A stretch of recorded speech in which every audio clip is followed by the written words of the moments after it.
cool. Right here with Paul, right here in Washington, D.C. at the Lamont Peterson weigh-in. What's your take on the Peterson Jean fight? So my take is that I think Peterson has all the tools to be able to deal with Jean. I don't know a whole bunch about Jean. I've seen him a couple times on tape. He seems to be pretty talented, a person who's got good speed. He's been cut before in his previous bout. I think he's going to be an opponent that'll give Lamont trouble in the early going, but I think Lamont will be able to overcome it and actually take the bout later on by a unanimous decision. What weaknesses did you see in Jean's fighting style? So the main weakness I think that I see in Jean thus far is that he tends to be a fighter who doesn't really have the experience just yet. So if you look at his ledger, he doesn't really have anybody on it that is really someone who is of note. So I mean, even his last bout, up until he stopped the guy, it seemed to be a very competitive fight. So I think the inexperience will play out. Also, fighting away from Canada, I think, is going to play into the match as well. So I still like in that fight, I still like Lamont, and I think his experience will carry him to victory over the distance. And what about the Charlo and Rosado fight? Who you got now?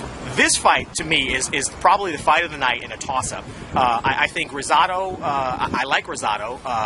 However, I don't think he'll be able to get a decision in D.C. I just don't see that. I don't see that happening, particularly against a fighter to the quality and caliber of Charlo. I think Charlo's an up-and-comer, but he doesn't really have the experience that he's like 22-0 with 11 knockouts. Exactly. Yeah. But he doesn't really have the. If you look at his record, you won't see anybody on it that really has a that you would have known or that you would have seen in the past. If you look at Rosado, you see Gennady Golovkin. You see all these sort of top-level guys that he's fought, and in many of those fights, he was very competitive in the early going. In fact, in this last fight, I thought he had Quillen rocked before they ended up stopping the fight shortly thereafter due to a cut. Yeah, although my gut is saying Rosado, I really can't see him winning a decision, given the venue and given where he's at in his career. So I'm going to pick Charlo by disputed decision in that fight. Do you think Rosado moving up and down the weight, do you think that's going to be an issue for him as far as actually, weight drain? He seems to be comfortable at 154, at least that's what he told me.